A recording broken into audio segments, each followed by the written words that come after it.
What's up, everybody? It is Jaylene with Journey with Jaylene. Welcome to my channel. Woo! Inserts claps, and the crowd goes wild. It's me. Oh, shh. All right. So this video is long overdue. This video is a Q&A for none other than EMS. Woo! The crowd goes wild. Woo! All right. I don't know. I'm mad. Corny.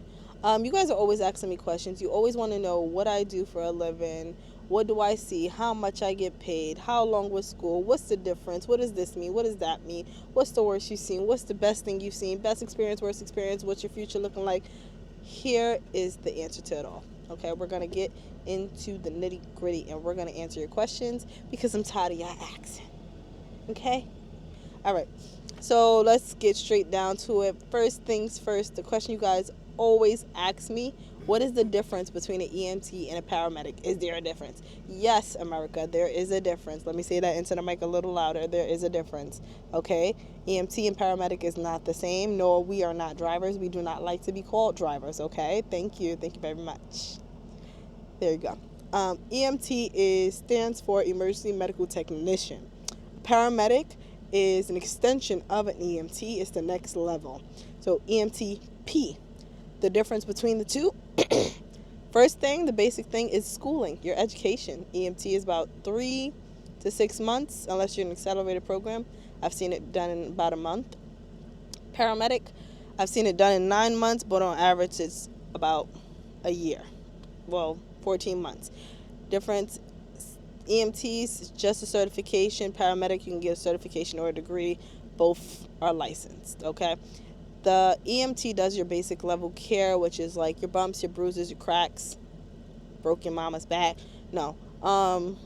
They handle outside things, like so the physical things, the pain, the headaches, the things you can't necessarily diagnose per se, but just a little more minor things on a minor level, whereas paramedics handle more internal. So if you're having a heart attack, I come.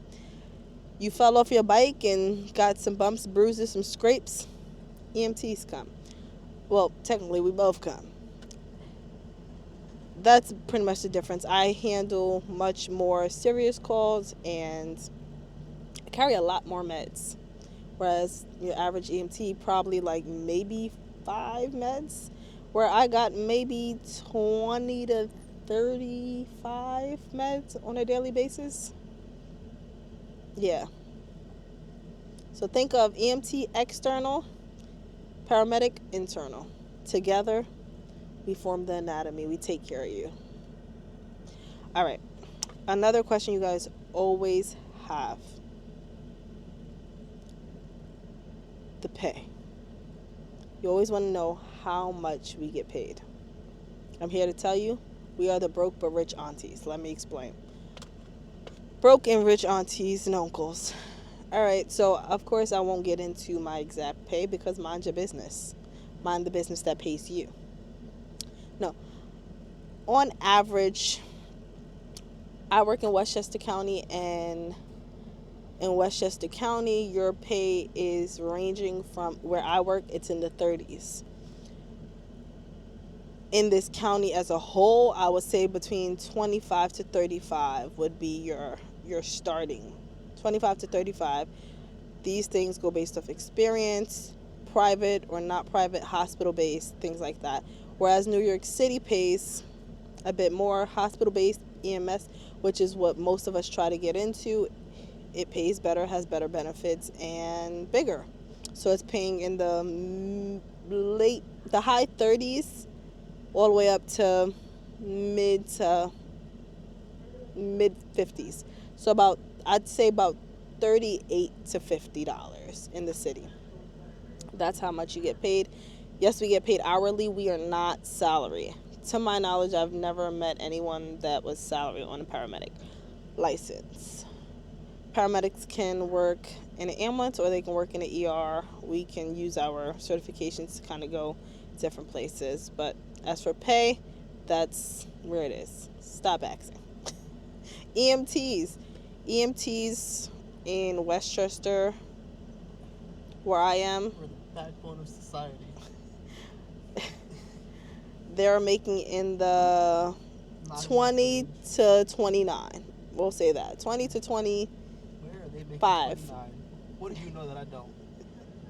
Ignore the voice in the No, background. because now I want to know. In the city, they make about 29 to 35, I would say. 25 to 35. Well, we'll give them that. I'm not currently an EMT in the city, so I wouldn't know. Another question you guys have is, what does it take to be a EMT or a paramedic? EMT, go to school. Paramedic, go to school. So essentially, you go to school and then you take a state exam, you become state recognized. EMT and paramedic is a little bit different. You take your EMT exam, you become state certified. You can also get a national certification, so that way if you want to travel the world and leave New York, by all means do you, Buki. But for paramedics, it's a tad bit different. We can get nationally registered, but when you get a state certification, you have to get a county certification. The tests never stop. If you know, you know. Once you go into medic, Jesus, Lord, help. You go from medic school, all those tests, you graduate, take your state exam, and then whatever county you work in, boom, another test. You get a county test. So, me being a Westchester County worker, I took my New York State exam, and then I had to take a county exam for Westchester County, and then in New York City, I got to take one, and in Hudson Valley, I have to take one, and any other county that I would like to live in or work in, I have to go and get certified within that county. I don't just get recognized as a paramedic in whatever county because I took a state exam. It's different. So if I want to work in Long Island, I got to go get certified. I want to work in Jersey, I take another test. If I go to Jersey right now, I am not a paramedic. I am simply an EMT because I have to get certified in that county. Get it? Cool. Next question. Another question that you guys have. What are the pros and cons of EMS? I think the pro and the con can one and the same in some instances. A pro and a con is the schedule. You can do 40 hours in 3 days. I do a 16, 12, and a 12, and boom, 3 days, 40 hours. I'm off. I'm off for the next 4 days. Or you can do 3 12s, make it 36. 36 to 40 hours is what's full time. You can do 3 8 hours. We work 8-hour tours, 10-hour tours, 12-hour tours, 16-hour tours, and 24-hour tours. That's why you always see us. And we look like we age in 2.5 seconds. That's why. We're always at work. So it's a pro and a con. It's a pro because knock out my whole work week and get 4 days off. If I want to go to school or maintain a second job or just have time to myself, I can do that. And it's a con because while you guys work a 9 to 5 and you're home for dinner, I'm up before the sun and I come home when the sun is already set and it's dark and no one wants to go outside. No one wants to do anything and I'm tired. So on average, I'm working 7 a.m. I leave my house at 5:30 in the morning and return around 12:30 because I work 7 a.m. to 11 p.m. That's 16 hours straight. I'm there when you wake up. I'm there when you go to sleep. I'm there to pick your kids up with you. So that's a pro and a con. Another question you guys have. The best versus the worst experience. My best experience was delivering a baby. It happens at 4 a.m. It was my first year as a medic. I didn't even make it a year yet. I was only a medic for less than a year. And 4 in the morning, I always say the craziest calls come at 4 in the morning. And surely enough, 4:02, I remember it. I get the call for the woman in labor, and a lot of times what you get dispatched to is not what you actually arrive to. But this time, oh baby, she was in labor. I come in, she was in position. I asked mom, was she, in pain? Did she feel like she needed to push? She's in position, and it woke me up in 2.5 seconds. I was only 7 minutes away from the address, so it didn't give me more time to digest and fully think the way I wanted to think. But I woke up, I see mom on the floor. And I was like, okay, cool. Mom, do you feel like you need to push? Mom was like, yeah, the baby's coming. And I was like, okay. And our next, mission, our next plan is to check for what you call crowning. That's to check if you see a baby's head. Because if you see that head out, just know it's time for delivery. And surely enough, my tire behind got on my knees. And I'm like, Mom, I'm just going to check. And she's like, yeah. And I checked, and there was a head looking directly at me. And I said, Mom, it's time to push. 1, 2. And Mom pushed. And within less than 5 minutes, that baby was in my hand. It was my first time ever witnessing a delivery, holding a baby straight out. It was like, but it was the most beautiful thing. Mom didn't have a name for it. I did ask Mom to name it after me. I know that sounds crazy, but if you know me, you know that has always been a goal. I don't think Mom named it after me, but I did let her know, like, hey, you can name it after me. The firefighters that assist could be the godparents. I make a wonderful godparent. I love to spoil the children. The kids love Jay. She just laughed and she smiled. But yeah, it was a beautiful experience. My worst experience is pronouncing a child, so total opposite. And I did that as an EMT, but also as a medic. I've had to pronounce my partner's father. I think that was probably the worst experience because it made it really awkward. It made it super awkward at work because I didn't know it was my partner's father until later in the day, and then it made it like, oh my God. And I've had quite a few family members of partners, so it's really awkward when you have a person you know, but it's even more uncomfortable when the circumstance is not ideal, like they're dead or they're critically injured. And I'm not the person that always has to deliver that bad news. Thankfully, I haven't been the one to deliver the bad news to the people I know, but I do find myself on the other end of it where I am the person that pronounced the family member or took care of the critically ill, and now people are coming to me. So that's the best and the worst. Another question you guys always have: how do you stay calm in tough situations? Jesus. Let me say that again. The Lord, the Most High, Jesus.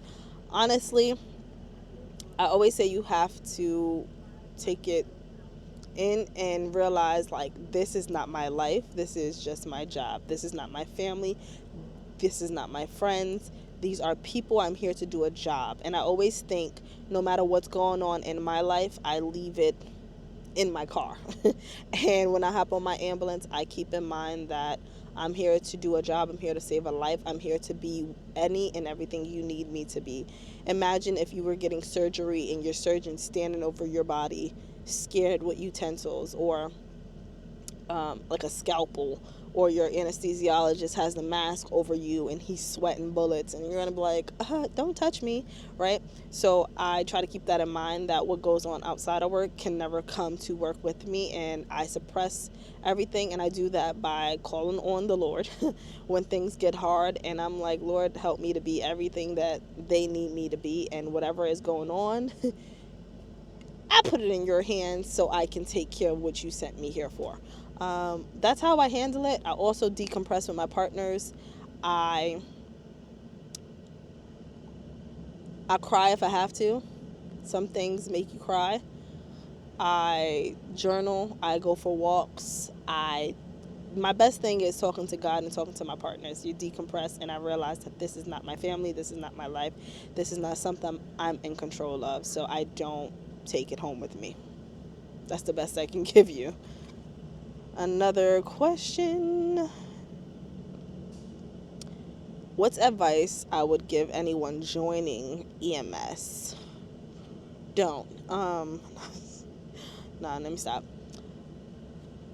I would say it's it's a beautiful career to get into. It's a stepping stone.